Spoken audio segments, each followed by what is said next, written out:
our break room Just started. class area with some fall color because, you know, even though the world's on fire and I guess everything's kind of casting a nice orange light here in the West, we do have a lot of beautiful things rolling in, and sometimes decorating just helps to keep your mind off of other things. So come on down and of course, you know, fill your porch and entryway with mums and beautiful fall color.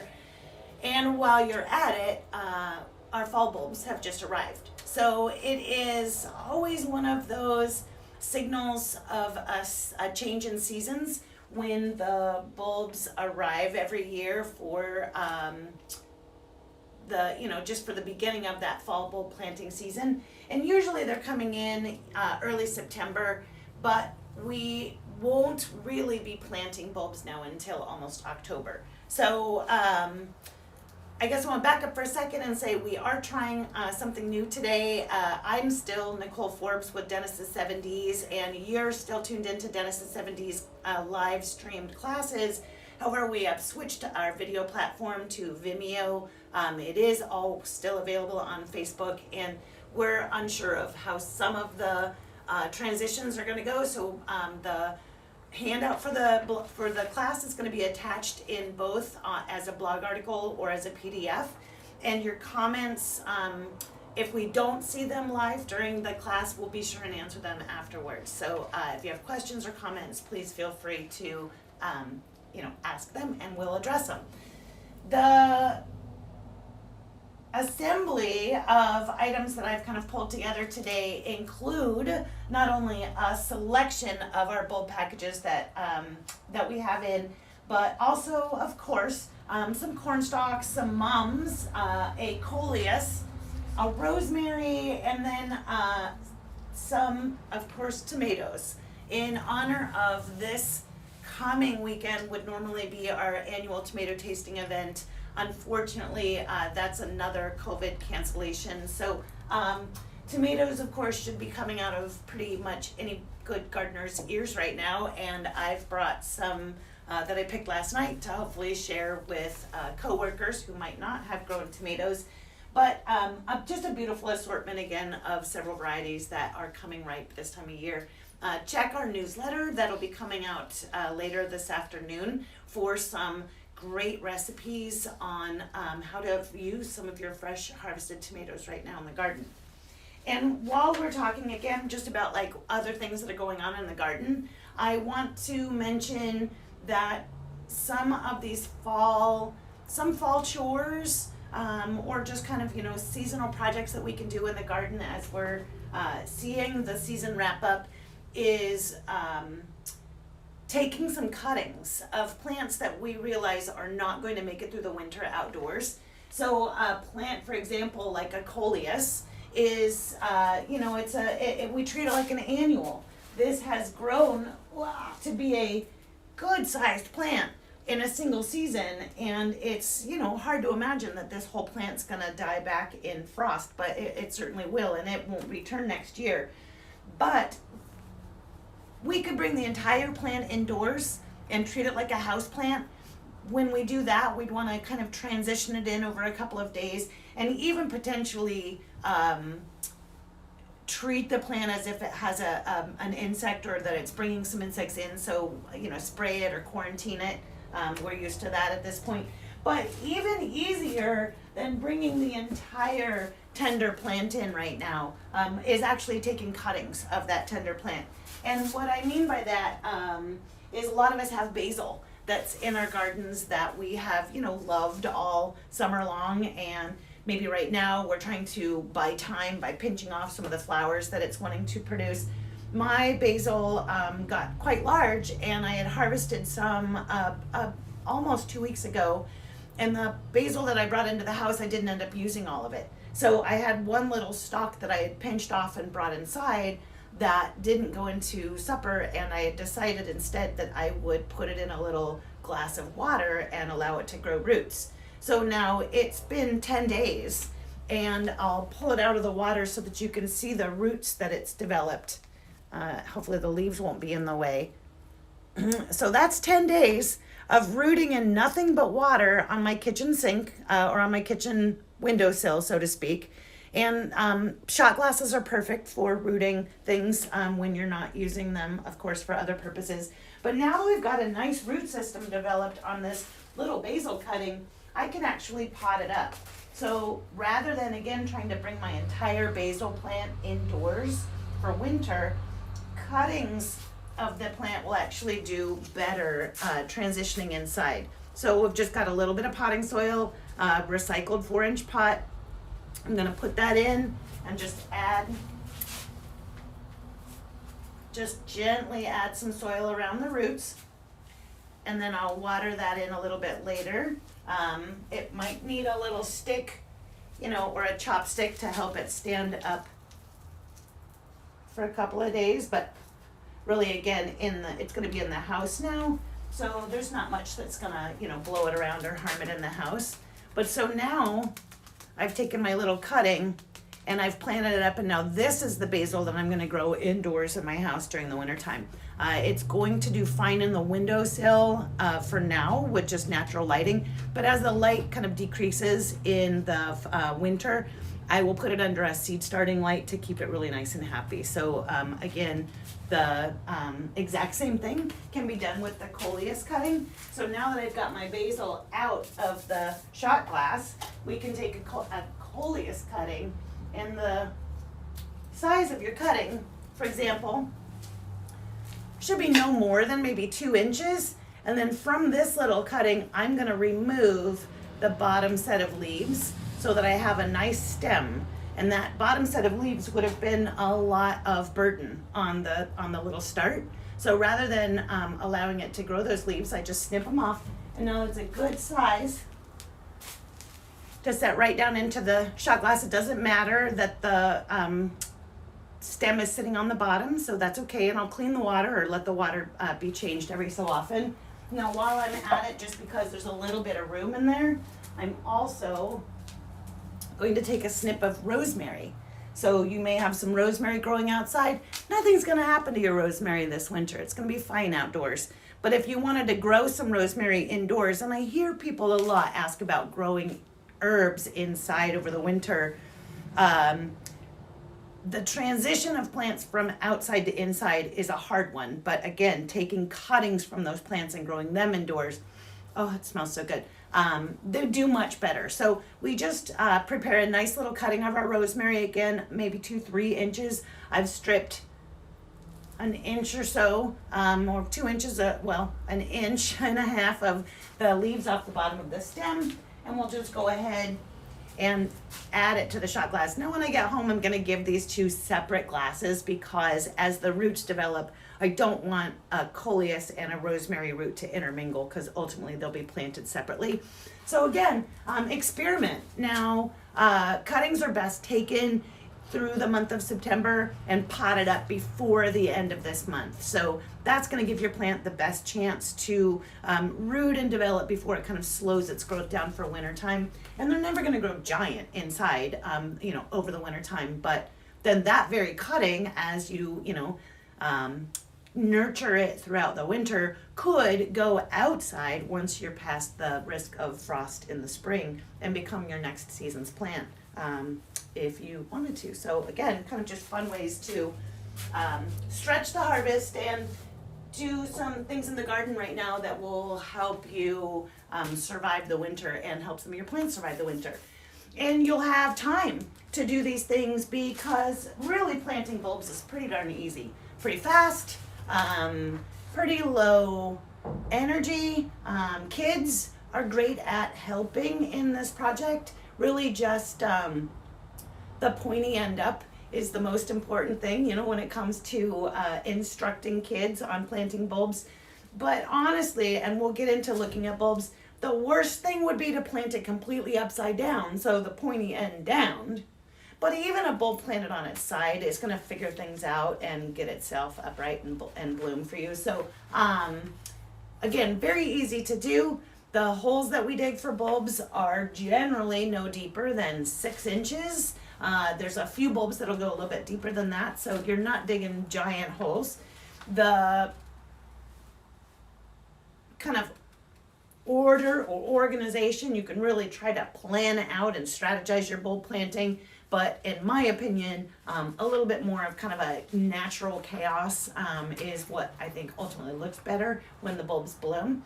And you can even plant bulbs in containers. So we're going to get into all of that. But again, like I said, you'll get your bulbs planted and you'll be like, so I'm done gardening, I guess, today.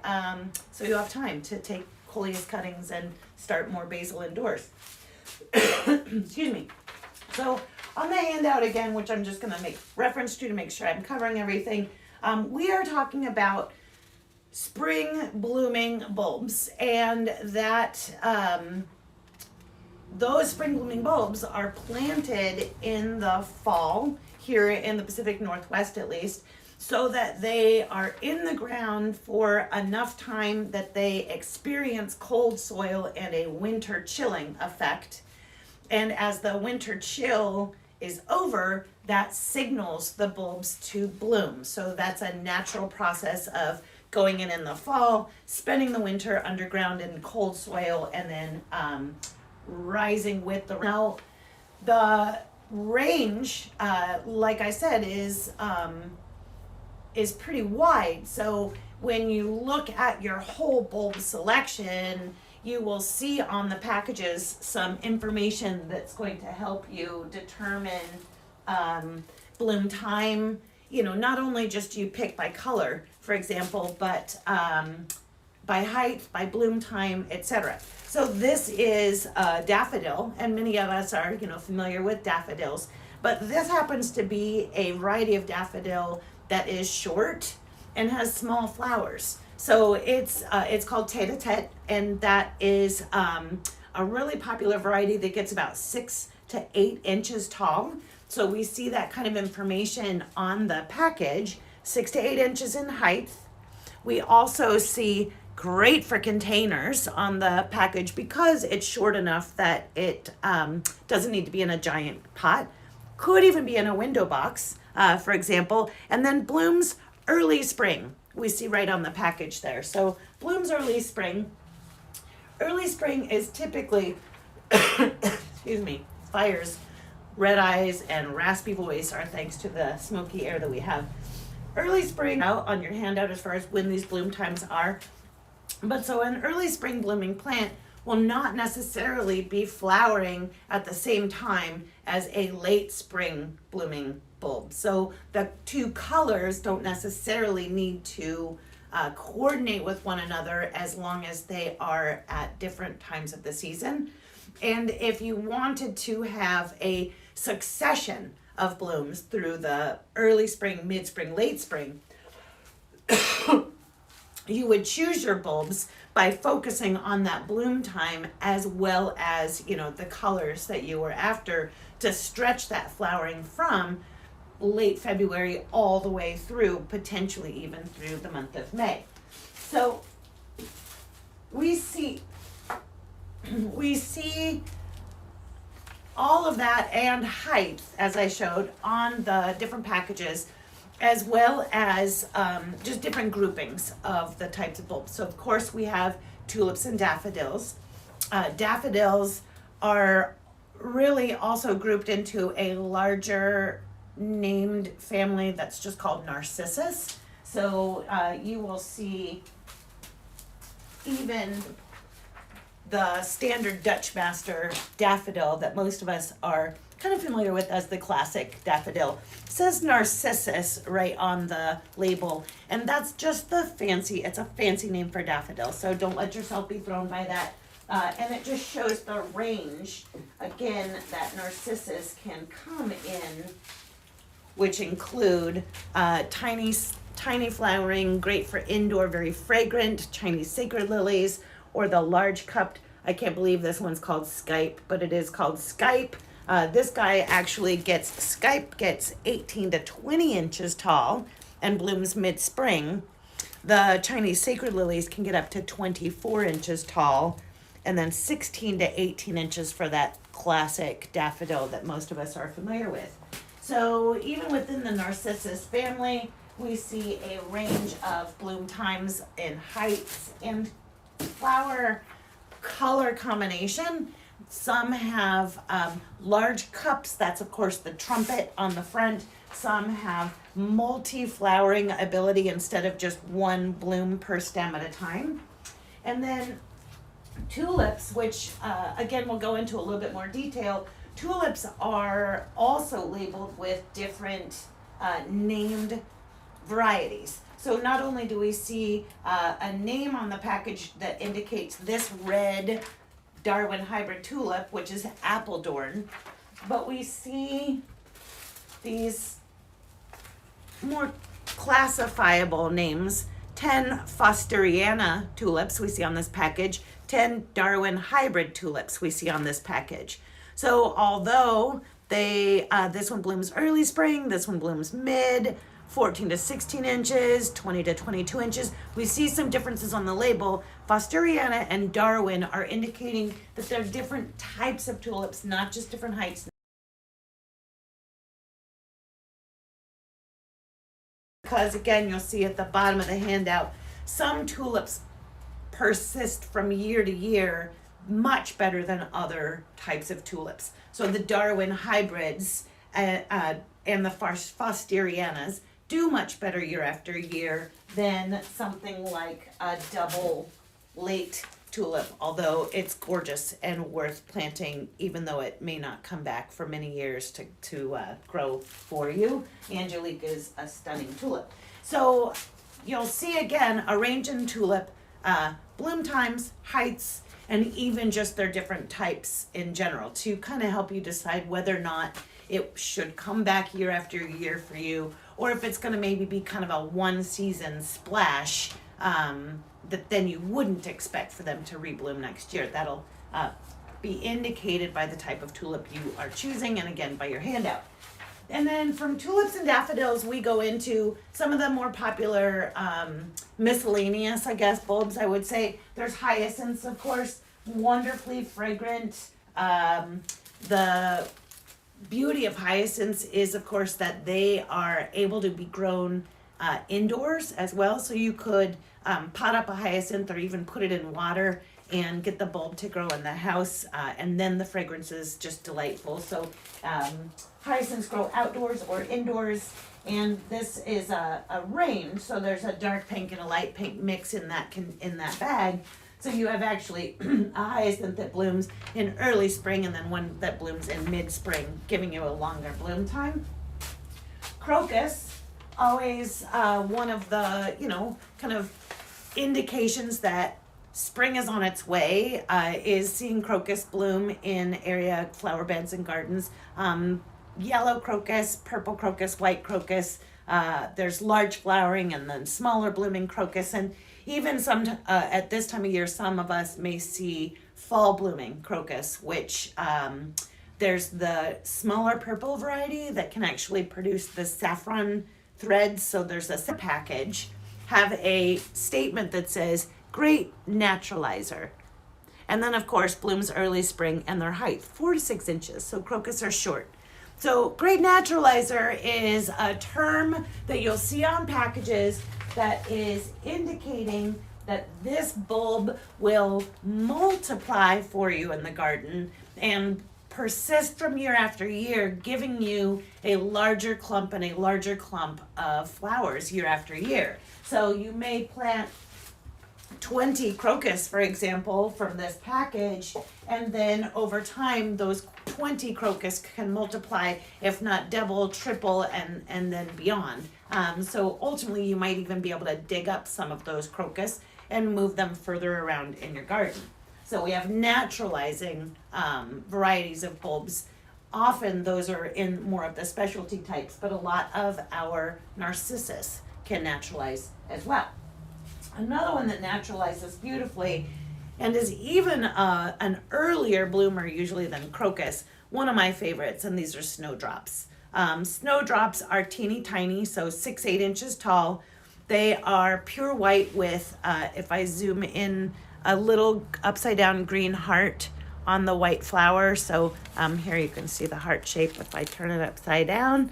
Snowdrops are one of those plants that the flower greets an early gardener as they're out maybe, pulling weeds or inspecting. I mean, we all go out on the first day that feels like winter's, releasing its grip, and maybe take a coffee out in the morning and look around and see, are any bulbs coming up? Is there any, sign of life in the garden? And it's the snowdrops often that are one of the very first things that you see that just, there they are. It's sure enough, spring is coming, and those bright white little snowdrops really show up against dark foliage and the darkness of winter even. So just a lovely sight to see.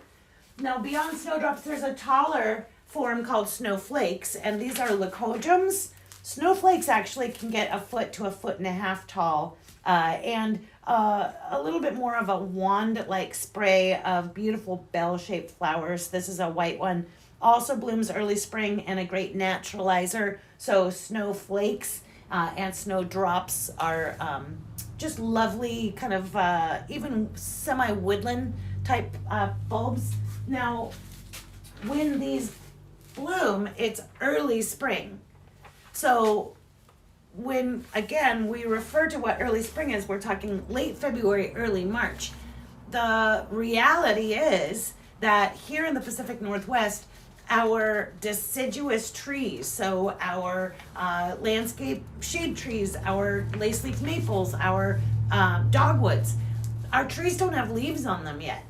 So even though in the summertime we may consider the space around that tree to be shady, when these bulbs are flowering, they're actually in open light. I mean, they may get a little filter from just the network of branches, but there's no leaves on the tree. That tree's not casting any shade. So underneath deciduous trees tends to be a great place to plant early spring bulbs to give you a splash of color, not only because roots that end up being kind of hard to plant other things, amongst, but they go dormant in the summer months and don't necessarily need to be watered or looked after as much. So again, the tree can kind of take its center stage and the bulbs can be dormant. So the places where we can plant these are numerous.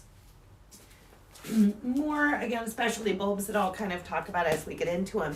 But October is really the ideal bulb planting month.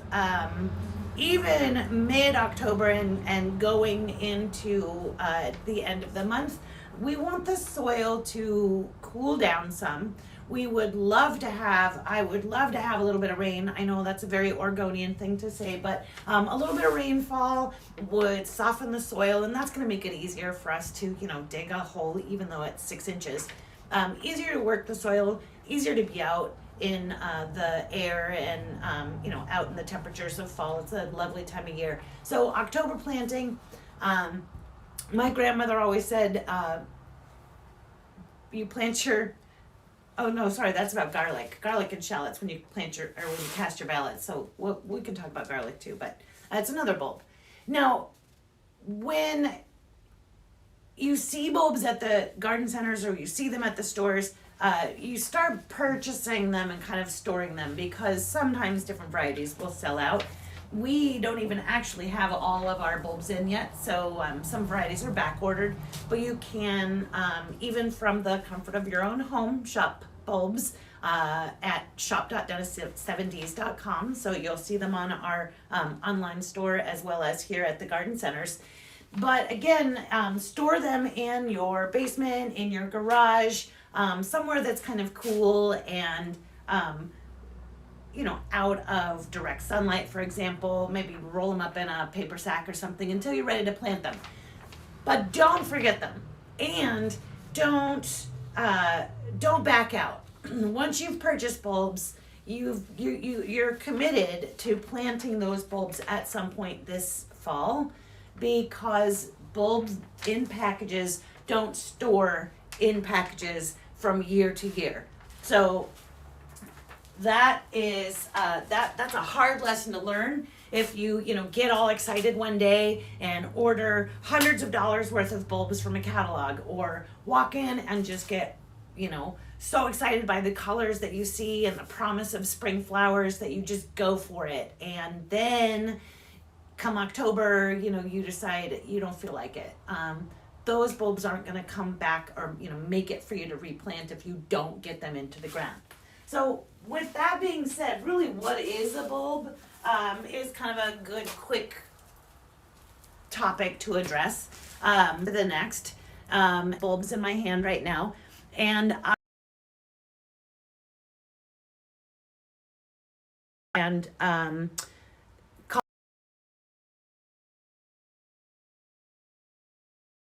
own. This is a narcissus or daffodil bulb. Has some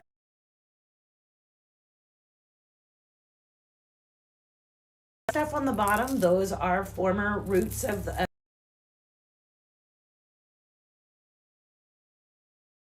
and always goes up. So this is a daffodil or narcissus. This is a tulip bulb. Tulip bulbs usually look like this. They are a little bit shorter and maybe wider than a daffodil bulb. They usually have this kind of orangey red papering on them, and sometimes some of the paper is peeling off. Not a lot of root necessarily showing on the bottom of the bulb, and that is fine too. Doesn't mean it's not healthy. And then getting just a little bit smaller still is a crocus bulb. So a crocus bulb, again, very recognizable because it has this kind of stringy, ropey looking covering on the outside of the skin. That's its skin, instead of this papery look or the real husk look of the daffodil. And then a crocus is one that can be difficult to tell top from bottom. You can see that it is. You can see that.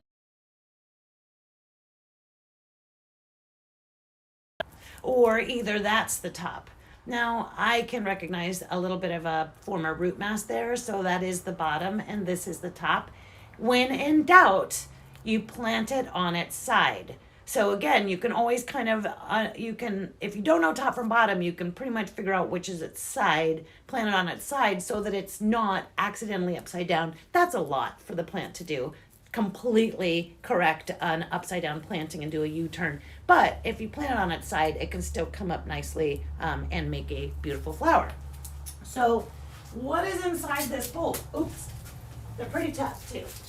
What is inside this bulb is all of the love and care and sunlight and nutrient and energy that was produced by the grower that grew this bulb last year. So the good luck for you is, or good news for you is that this is like a fully charged battery, so to speak, all ready to be planted and bloom for you in your garden. And then how you care for that bulb going forward with deadheading, fertilizing, proper sunlight, that's going to fill the battery or charge the battery for next year's flower. So the first flower is on the previous grower, and then you'll be able to say that you've produced the beautiful flowers that it does the following season. So now we can also see in this bulb, as I peel off, you don't peel off the paper to plant them. You can just leave all of this skin always attached. Don't worry about parts that are coming off on their own, but for science, we're going to peel a little away. So as I peel away on the bulb, we'll see that it's got a couple of blemishes. It's been maybe dented or damaged here. The blemish is fine. I don't want a bulb that's completely like half of it is discolored or soft. So again, paying attention to just the overall appearance and quality of the bulb is good. Usually they are in bags, so you have to kind of look through the bags. Now at the bottom, the reason I'm peeling it away is so we see here at the bottom that this tulip is forming a bulblet. Now bulbs reproduce in two different ways. So this tulip can form a seed that follows the flower that it makes. So a tulip flowers, and then one by one, the tulip petals fall off, and then there's the inside of the tulip, and it gets fatter and fuller as it sits there on the original stem. And inside where the petals fell off of, inside there's an ovary, and that ovary, if it's pollinated, will develop seeds. Now a tulip seed, yeah, you never see tulip seeds in like seed packet racks or anything. So very few people are going to grow tulip seeds because tulip seeds have to grow into bulbs to be big enough to reproduce. So, a tulip seed would be like a baby bulb that hasn't hit maturity, and will hit puberty in several years and then be able to make a flower. So a bulb is a fully mature, able to reproduce form of that tulip. And instead of sexually reproducing with a seed by being pollinated, it can also asexually reproduce or produce like a clone of itself to restart its own plant fresh. And these are offsets or bulblets, which is like an adorable word that I think should, everyone should say bulblet out loud right now. Bulblet. But here's the bulblet, and I can separate it. But, oh my gosh, so cute. This little bulblet is a tiny, tiny version of this tulip bulb that is fully mature. The bulblet, see, I love to say it, is not big enough to flower. So this little guy and its little sister or brother sitting here, which looks sort of damaged, these are going to grow leaves for the first several years, nothing but tulip leaves, and then die back, and then the next year they'll grow more tulip leaves and get bigger. And if they were still attached to the original bulb, they could get nutrients and share benefits from the original bulb itself. If they are separated, again, they'll kind of struggle and stress and grow slowly until they can get big enough. It could take several years. So again, usually we're not looking to buy tulips this size. If you pay attention sometimes to packaging, you will see that bulbs are graded in different sizes, and occasionally really great deals, really cheap packages of bulbs might be smaller grade than what will actually flower that first year, but it's always like, you get what you pay for, or pretty usually it's what you get, what you pay for. So again, tulip bulb, now it's totally naked. All of its papery skin is on the floor. It's okay, it just makes it a little bit more vulnerable. We'll want to plant it right away. Now, when we plant bulbs, ideally we are going to give them a little bit of phosphorus for root development, and that is bone meal is ideally what goes in the hole. So nothing but basic, all organic, all-purpose bone meal. This is a little bit of nitrogen, but 15% phosphorus. You see right on the package, great for bulbs. Just a small amount in each, along with each bulb, or if you're planting in larger areas, you can broadcast in a bigger space and then plant your bulbs and fill it in with soil as well. I like to feed the bulbs again as they've come up in the spring. So as you see them kind of poke their little heads up out of the ground in the spring, a little sprinkling of fertilizer to just kind of say, welcome to spring, we made it. That's a nice celebration of breakfast. And at that time of year, it can be either something like Paradise Blend, which is an all-purpose 555 organic, or the all-purpose 444. The difference between these two is that Paradise is a pellet style, and I can stand like on my back porch in my slippers and toss this from a distance, and most of it will land on flower bulbs. Whereas something like the G&B all-purpose is lighter weight and mealy, and is best kind of scratched in or worked in around the bulbs. So I have to actually put my little boots on and tromp out into the garden to feed with this variety. This, again, pelletized, you can toss it. Even in a light wind, it'll go where you want it to.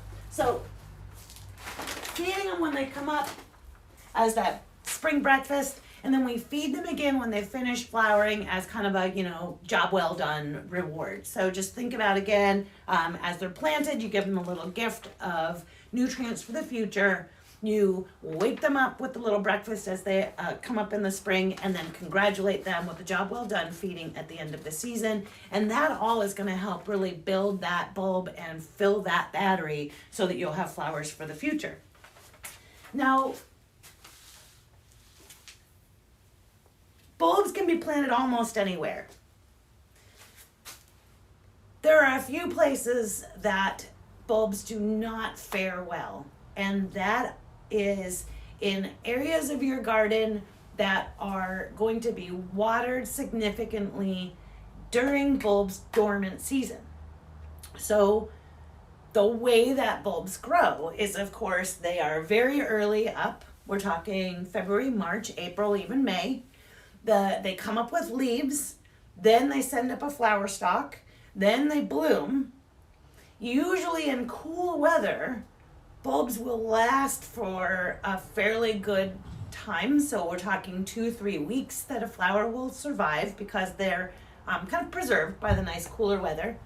And once the bulb starts to fade, the petals will fall off and shatter. We are to clip off the flower stalk itself or just snap off the top of it so that it does not produce a seed, because producing a seed will kind of take the energy away from the plant refeeding the bulb itself. So take the seed off, let it focus its nutrients on refeeding the bulb, but we allow all of the foliage to remain so that it can get the sunlight and photosynthesize through that early spring, mid-spring, until the foliage dies back. It starts to turn yellow and eventually kind of brown and dies back.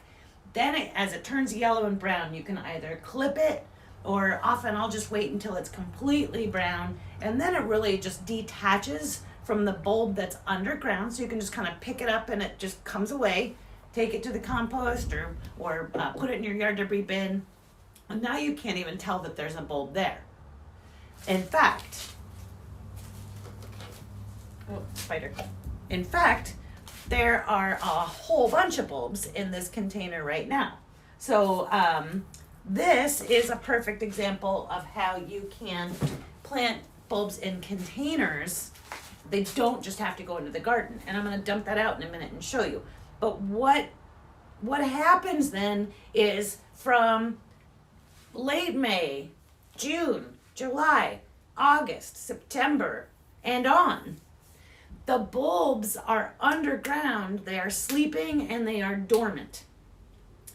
And this pot of bulbs that I just showed you is dry as a bone. The soil is as dry as can be. It hasn't been watered all summer. It maybe got a little bit of rain, but that is the best thing for those bulbs to keep them waiting and preserved so that they will be able to begin growth as fall rains begin and the weather cools. They'll grow a root, and then that root will sustain them through the winter, and then they'll be able to begin their growth in late winter, early spring to produce me flowers next year.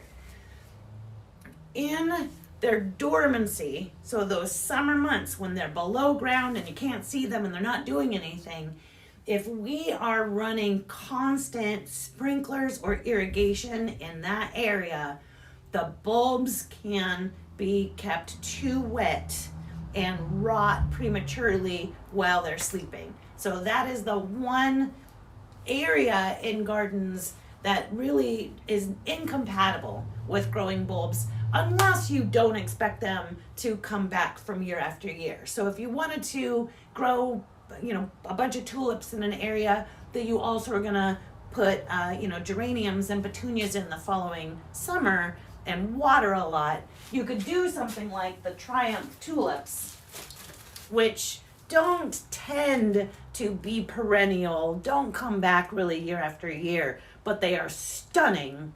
And often Triumphs will give us one of the most dramatic flower color options, and they make great cut flowers as well. So you have something beautiful this season, but then you won't even expect them to come back, so that if your irrigation practices tend to ruin the bulb, it wasn't, no big loss, right? So when we are looking at the different opportunities to plant bulbs, so I've been asked, can I plant bulbs in my window box? Yes, you can. But it depends on how deep your window box is, right? So if your window box is only maybe 6 to 8 inches deep, then you need to plant bulbs that are, at the deepest going to go maybe 4 or 5 inches, so that they've got an inch to 2 inches of root development, or that they aren't resting right on the bottom of your window box.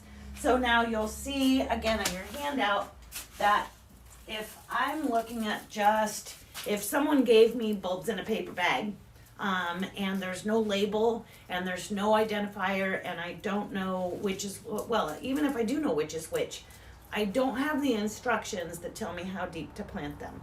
So again, not only does our handout talk about that, but each package has instructions on the back that tell you how deep to plant the bulb.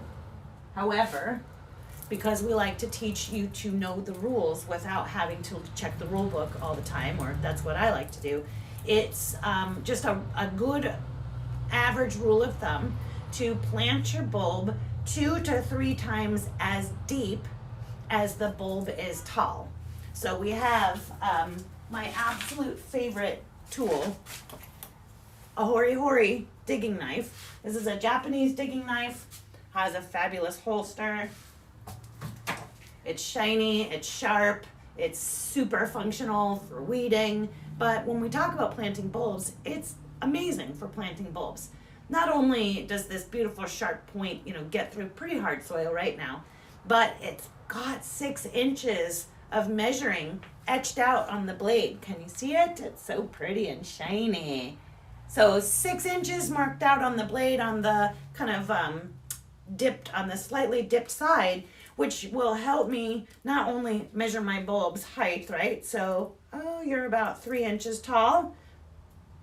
Yep, 3 inches. So we could go, if that's 2 to 3 times the height, we could go 6 to even 8 inches on the daffodil. And of course, our tulip is just barely 2 inches. So we could go 2 to 3 times that, so 4 to 6 inches. And then our little crocus is not even quite an inch tall. So 3-4 inches deep would be fine on the crocus. So that you also will be kind of surprised to see that although this daffodil is a large cupped, regular sized daffodil, the shorter daffodils, I showed you the tay-to-tay that's great for containers, has I don't want to take it out of the package, but it has a much smaller bulb. So a shorter daffodil could be planted in a smaller hole, and possibly this would be better for your window box, whereas this would need to go into a deeper hole, not necessarily ideal for a shallow window box. So check the size of your bulbs and the planting instructions. Tay-to-tay says you can plant it 6 inches deep. This other guy here, which happens to be Bantam, also says 6 inches deep. So we're okay either way with a deeper pot, but not necessarily a only 6 inch deep window box. Now, if you there's a couple of issues that you can overcome by planting bulbs in containers. One of them is bulbs have very few pests. However, deer and rabbits, they like tulips. So they also like a couple of other popular types of bulbs. So you'll see crocus can also be enjoyed by deer and rabbits, but most animals don't like narcissus, so they tend to be safe from deer and rabbits. And then grape hyacinths are another great one for being rabbit resistant or rabbit proof. The summer blooming or late spring, early summer blooming alliums, this is in the garlic family, so also not enjoyed much by deer or rabbits because of its garlicky flavor. Super cool flower though. And fritillaria here, which is the checkered lily. Really fun little bulb that blooms in mid-spring and actually tolerates partial shade. This is another one that is deer and rabbit resistant, just because, again, I think it has an odor and a little bit of a smell to them that we don't necessarily notice. So you can use some repellents to discourage moles and gophers, and ground burrowing critters from disturbing your bulbs or bothering your bulbs. Squirrels as well can become a problem, and that can all be kind of protected by using something like mole and vole mole max. So this is a castor, like a dried castor oil. So you would just put this little powder around your bulbs as you're planting in the ground, and make sure that there's some that surrounds all of the bulbs, and that will protect at least that single season of a critter running into it in the soil and deciding to eat it up. But you could just pot your bulbs into containers, and then you could even dig holes in your flower beds or your gardens, sink the containers down in the soil so it looks like they're planted, and then pull them up out of the dirt when they are finished blooming. Maybe they're not super attractive while their leaves are fading, and you want to just now put them somewhere else. I do that all the time, and at home I have a lot of these just plastic containers in various sizes. Two kind of my favorite sizes. Gotta move these tomatoes. Two of my favorite sizes are just right here. So we can pack a ton of bulbs into these, because we're really looking at, what's that? 6, and it's about 10, almost 12 inches deep. So we can put 3 layers of bulbs in here, and they won't interfere with one another, and can come up kind of in succession, one at a time, or one group at a time, or even all together if we wanted to create kind of a floral display. So in a container like this, I could do, and I've kind of pre-selected 3 fun varieties with different bloom times. On the top layer, I can do the large flowering crocus, and in this package we get 15, so yeah, I could get 15 in there. And then in the middle layer, we have our mid-spring blooming Princess Irene Triumph tulips. These probably won't come back next year. They're triumphs, but Princess Irene is so gorgeous. I love it. So I love to plant this one. And the bottom layer, which is going to be a mid to late spring bloomer, is the Bantam Narcissus. So the combination of these probably won't all be blooming at once, but if they do intersect just a little bit, they'll be beautiful. We may have these two blooming together, and for a short amount of time we may have these two blooming together, but not likely that the early spring crocus and the mid to late spring narcissus will be overlapping in their flowering. So that again though gives us 6 weeks or more of blooms from one little pot.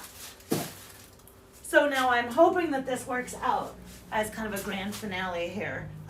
But this I grabbed from my driveway. Now these, like I said, this, a bunch of other ones. There's dirt in here, there's bulbs in here. Then another one sits on top. Then another one, well, not a bigger one, but another one sits on top. And usually I stock them about 3 deep. They're not terribly heavy because, again, they're not full of water, so they don't really compact themselves or squish them down. But that way I can store them kind of behind my garden shed when they look like this, because nobody cares about this. But in a couple of months, this will be all I want to look at every time I walk out my front porch.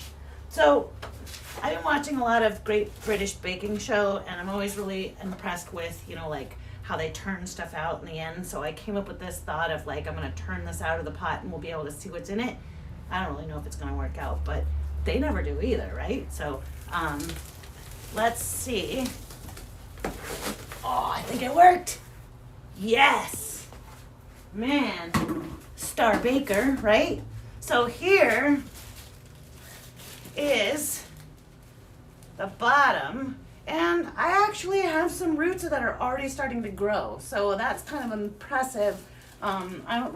Usually I don't disturb the bulbs right now. They don't care. The bulbs aren't gonna mind. I mean, again, they're in packages. If they weren't in the soil, they'd be in plastic bags. So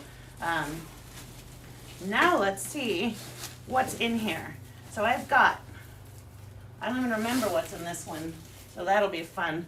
Here I have a tulip, but see that tulip dried out and didn't make it.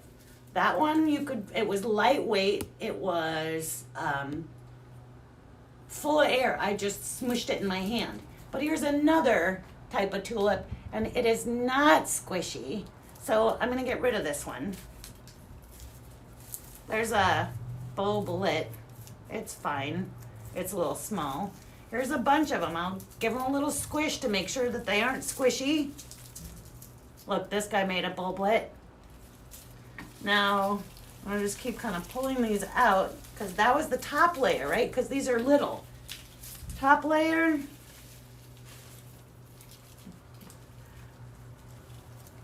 Now we're getting into slightly larger tulip here. Next layer.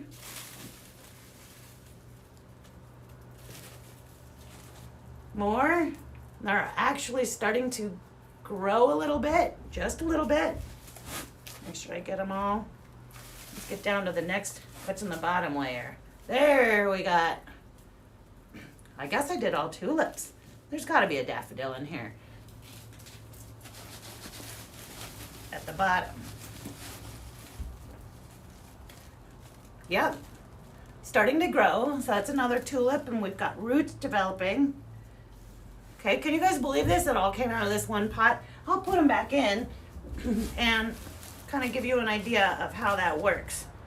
But here we keep pulling them out. Now that guy's woken up for sure, but it's just rooting. It's not growing from the top because I haven't watered it and it's not, in wet soil. But so, big clusters of bulbs in here.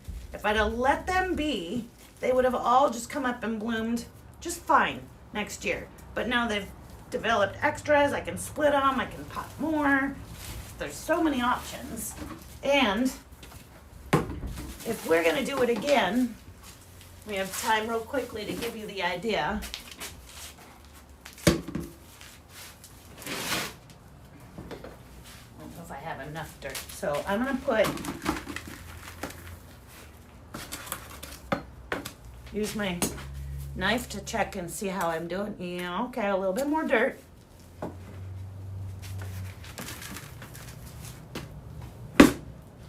Yes, that looks about right.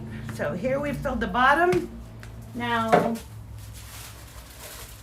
we have our selection for this year. Largest, so 6 inches. And this is also 4 to 6 inches. So we'll go with the Bantam Daffodils first. I'm very careful with them, as you see. Got all that paper in there, don't worry about it. I don't really follow the spacing directions. The package might tell you how to space them apart. I don't follow those directions. I just never really want the bulbs to be touching each other. So as long as they aren't touching, they won't potentially rot. So there's our first layer, you can kind of see, but there's skins in there too. Hopefully you can see. Now, on top, just an inch or so. Oh, and when it says plant 6 inches deep, people often ask is that from the top of the bulb or the bottom of the bulb? It's a 6-inch hole. So don't obsess over whether you're, 6 inches from the tippy top of the bulb or 6 inches to the bottom. It's a 6-inch hole or a 4-inch hole or a 3-inch hole. So your hori will help you with that. So now we've got the next, so that bottom layer is covered. Next one, Princess Irene. We've got 10. Dump her in there. And I had already added some bone meal to this potting soil, so I had already put my fertilizer in there and mixed it up a little bit. So Irene, I don't know where the daffodils are. I'm not worried. It's not like, oh, I don't want to put Irene right on top of a daffodil. It's fine. They don't care. They'll work around each other. So Irene, I could put 2 in the middle if I wanted. I don't get obsessed about this. There we go. Irene, no touching. Now I'm out of dirt. Let's pretend I put another layer on.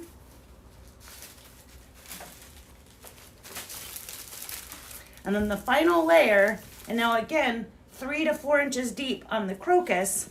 So we've still got a good 3 inches that we could put of soil in here, then put our crocus, add another 2 or 3 inches on top, and we'd be perfect on, level at the rim of the pot. I would then leave those alone. So I'm not gonna water it in, I'm not gonna do anything. I'm gonna leave it out on my porch or in my patio. As soon as it starts to actually rain, all of these pots will be unstacked and just sat out in the full exposure so that they are receiving rain. And if it's really, really extreme and we're gonna freeze for days, I might stack them back up and put them behind my shed where they're a little bit more protected.